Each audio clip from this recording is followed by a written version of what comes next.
Imagine a case so strange that even decades later, no one knows what really happened. No suspects, no closure. In this video, I will uncover 3 unsolved mysteries that still refuse to be explained.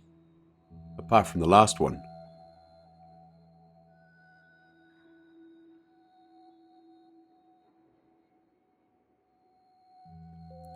On the afternoon of November 24th, 1971, the day before Thanksgiving, a quiet man in a dark suit stepped up to the counter at Portland International Airport and bought a one-way ticket to Seattle.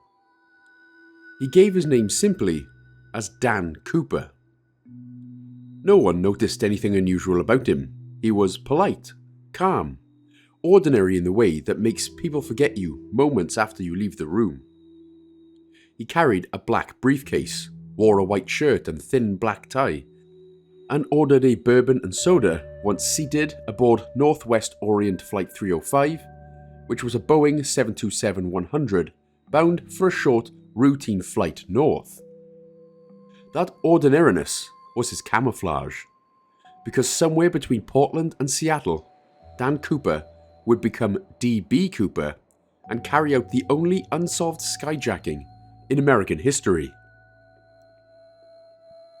Shortly after takeoff, Cooper leaned toward a flight attendant named Florence Schaffner and handed her a folded note. At first, she didn't read it. Unwanted notes from passengers were common enough, and she slipped it into her purse. Cooper leaned closer, his voice low and steady. "Miss, you'd better look at that note. I have a bomb." Inside were carefully typed words. "I have a bomb in my briefcase. I will use it if necessary. I want $200,000 in cash, 4 parachutes, and a fuel truck ready in Seattle." Florence sat down, shaken but composed. Cooper opened his briefcase just enough for her to see what appeared to be red cylindrical objects wired to a battery. He wasn't bluffing, or at least he made sure no one could tell. What followed was unlike any hijacking before or since. Cooper didn't rant. He didn't threaten passengers. He didn't raise his voice. He was professional, methodical, almost courteous. He instructed the crew to tell the cockpit quietly. The pilots complied. The FBI was alerted. Seattle authorities scrambled to meet his demands. While the plane circled Puget Sound, Cooper calmly sipped his drink, smoked cigarettes, and chatted with the flight attendants. He even tipped Florence Schaffner with money later taken from the ransom. This wasn't desperation. It was preparation. At 5:39 p.m, Flight 305 landed at Seattle-Tacoma Airport. The passengers had no idea what was happening until they were told to disembark. Outside, rain lashed the runway. Inside, Cooper waited patiently. Authorities delivered $200,000 in cash, roughly $1.5 million in today's currency, 2 front parachutes and 2 back parachutes. That detail would later haunt investigators. By demanding multiple parachutes, Cooper made it impossible for authorities to sabotage them. He could claim he intended to take a hostage with him. Once the exchange was complete, Cooper released the flight attendants and passengers. Only the cockpit crew and 1 remaining attendant stayed behind. Then, he gave his final instructions.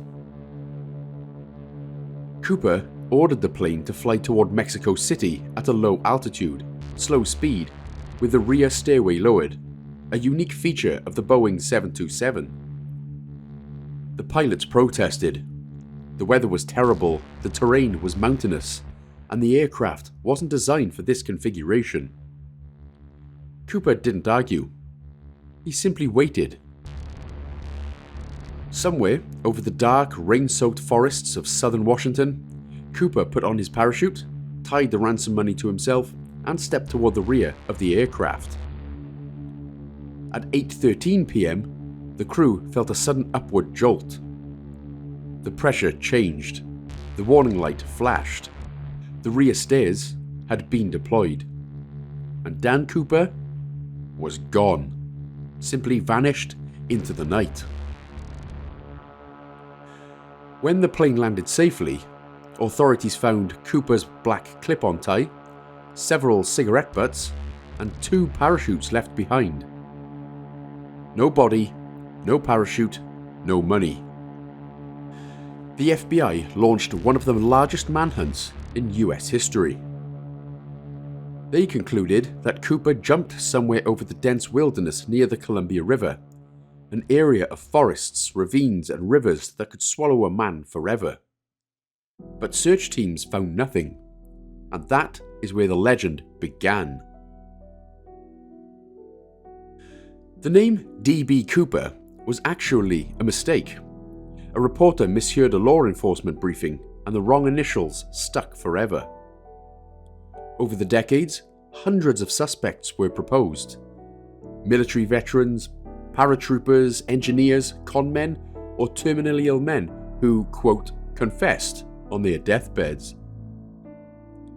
The FBI believed that Cooper had extensive aviation knowledge, understood the Boeing 727's rear stairs, was comfortable with night jumps, and was likely middle-aged and calm under pressure. But no suspect was ever proven. In 1980, nearly 9 years after the hijacking, an 8-year-old boy named Brian Ingram found something strange while playing along the Columbia River.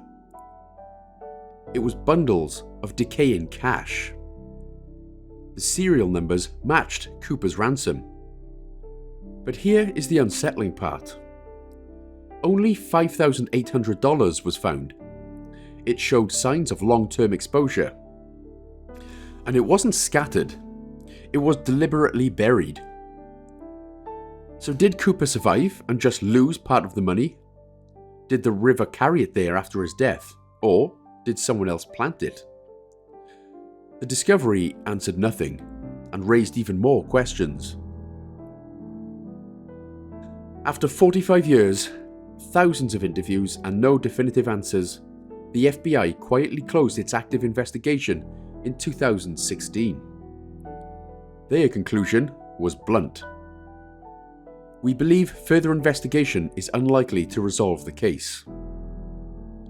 D.B. Cooper became something rare, not just an unsolved crime, but a perfect mystery. No confirmed identity, no confirmed death, no confirmed escape. Today, Cooper lives on not as a criminal, but as a cultural ghost. Books, documentaries, and films still chase his shadow. Amateur investigators continue to propose new suspects. His tie was re-examined with modern DNA techniques, and new theories still surface, although none are ever conclusive. He remains the only hijacker in history to take control of a commercial jet, receive his ransom, and escape into the unknown. Some believe Cooper died moments after jumping, crushed by trees, drowned by rivers, or swallowed by the wilderness. Others believe he survived, injured but alive, and disappeared into anonymity. And a few believe something darker. That Cooper never intended to be found. That the jump was the point. That on a stormy night in 1971, a man stepped out of a plane and erased himself from history, leaving behind only a name he never owned and a mystery no one has ever solved. Because to this day, no one really knows who D.B. Cooper really was. Only that once, he opened the door and vanished. Cooper's hijacking, and several imitators in the year after, prompted immediate and major upgrades to security measures for airports and commercial aviation. Metal detectors were installed at airports, baggage inspection became mandatory, and passengers who paid cash for tickets on the day of departure were selected for additional scrutiny. The Cooper hijacking remains the only documented unsolved case of air piracy in the history of commercial aviation.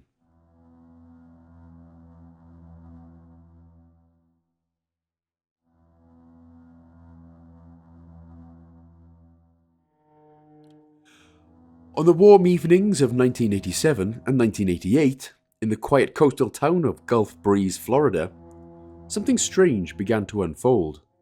Something that would divide a community, ignite a national UFO frenzy, and leave behind a mystery that still hasn't settled into history.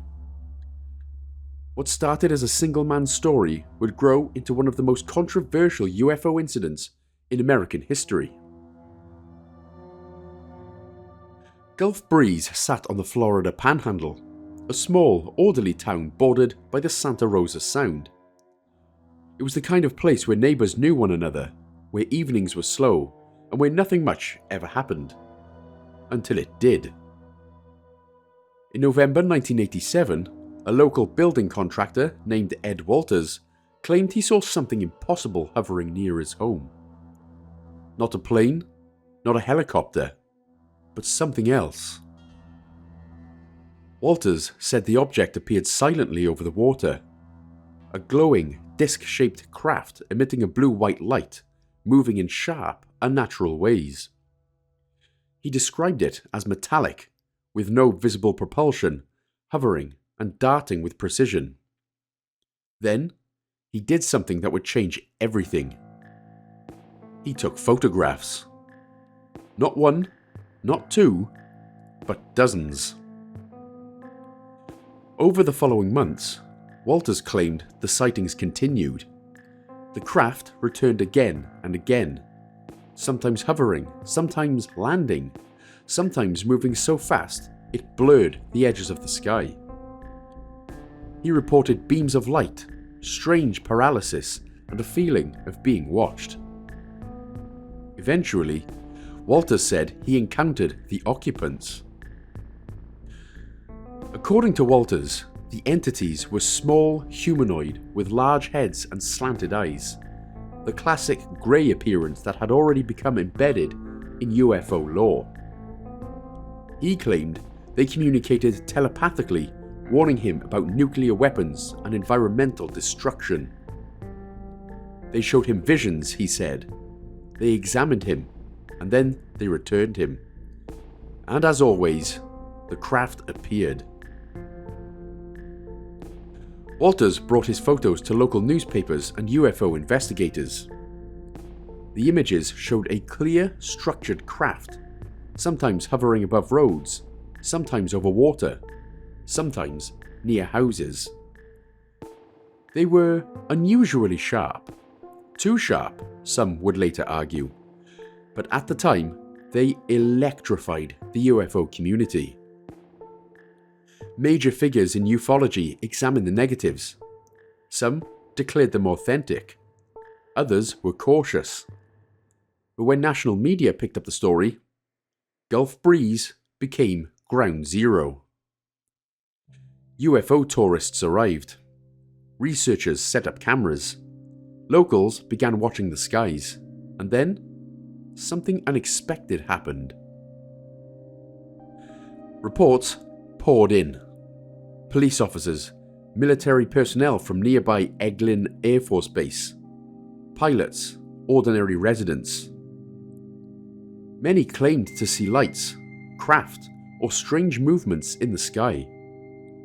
Some sightings matched Walter's descriptions almost exactly. For believers, this was confirmation. For skeptics, it was mass suggestion.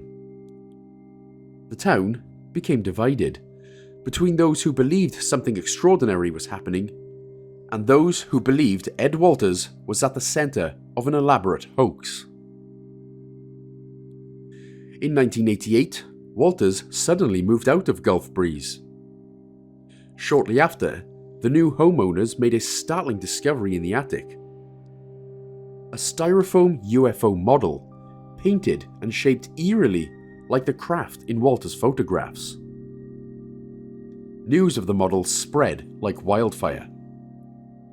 Skeptics claimed it was proof of a hoax, an amateur prop used to fake the sightings, and the media seized on it. The public mood shifted. Gulf Breeze went from UFO hotspot to national punchline almost overnight. But the story didn't end there. Supporters of Walters argued that the model didn't match all of the photos, that some sightings were witnessed by multiple people. Walters passed polygraph tests, and several photos were allegedly taken in conditions difficult to fake. Walters himself denied everything, insisting the model was planted only to discredit him. Others pointed out something more unsettling. Even if Walters had faked his photos, what about everyone else? Police officers continued reporting sightings. Radar anomalies were logged. Military airspace nearby complicated the explanation, and not all sightings could be easily dismissed as flares, aircraft, or hallucinations. The truth then began to fracture. No official explanation ever fully closed the case. The US Air Force attributed many sightings to military flares, test aircraft, and atmospheric effects. But some reports didn't line up cleanly. No definitive proof emerged that Walters' photos were ever faked, and there was no definitive proof emerged that they were real. And so, Gulf Breeze faded from the headlines, but not from memory. In the decades since, the Gulf Breeze sightings slowed dramatically. Walters largely disappeared from public view. The case became a cautionary tale within ufology. Skeptics cite it as evidence of mass hysteria, and believers cite it as evidence of a cover-up and disinformation.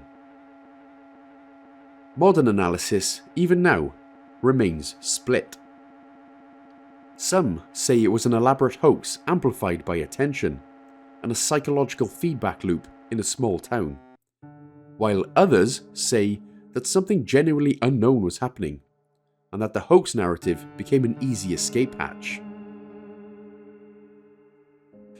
Today, the Gulf Breeze UFO incident sits in an uneasy place between belief and doubt. It's taught researchers hard lessons, that evidence can be tainted, witnesses can be influenced, and truth can be buried under spectacle. And yet, no one has ever fully explained every sighting. No one has fully closed every door. Even now, residents occasionally report strange lights over the sound. Nothing like before, but enough to make some people look up. Just a little longer. The real mystery may not be whether the UFOs were even real. It may be this. What happens when something unexplained enters a community, and the need to believe or disbelieve becomes stronger than the need to understand? Because long after the photos faded and the crowds left, Gulf Breeze was left with something harder to erase. A moment when the sky didn't behave the way it was supposed to, and a question that still lingers over the water at night. Was it all a lie, or was it something we simply weren't ready to see?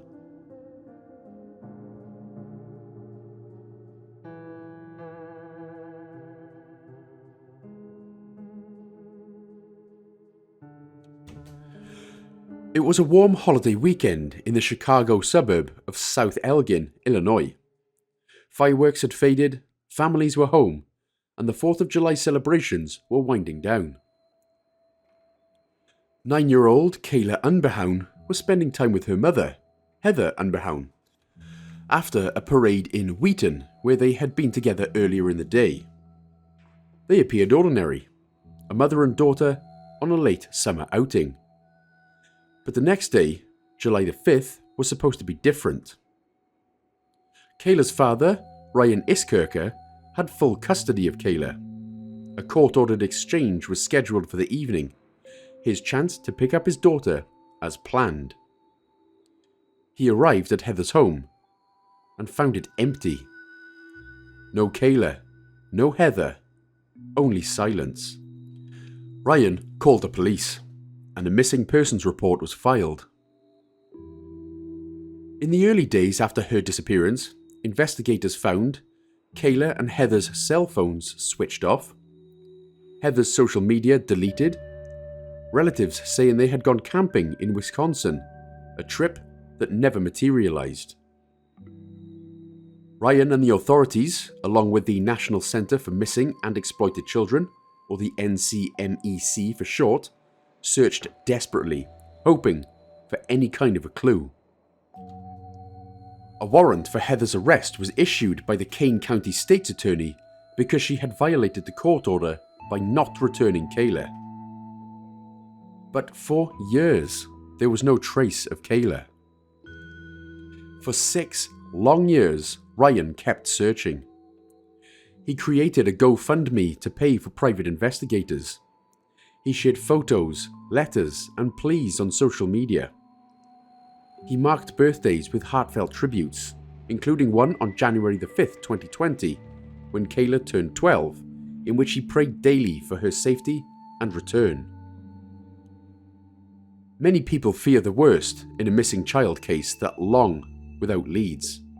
But Ryan never gave up hope, and neither did the NCMEC and law enforcement. In November 2022, an episode of Netflix's Unsolved Mysteries featured a segment on parental abduction cases and included age-progressed images of missing children, one of which was Kayla. It wasn't a full episode about her case, but her photo was broadcast to millions. This would prove to be a turning point.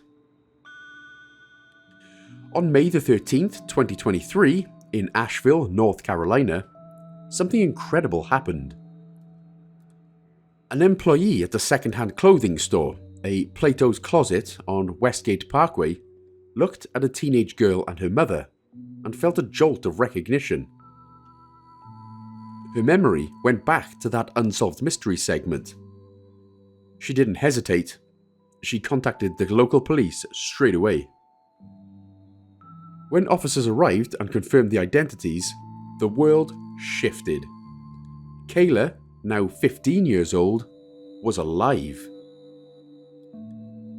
Kayla was taken into protective custody by the North Carolina Division of Social Services and later reunited with her father in Illinois.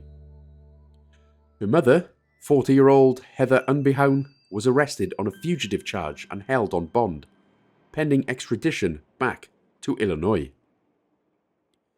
Ryan released a statement through the NCMEC expressing his overwhelming relief. "I'm overjoyed that Kayla is home safe."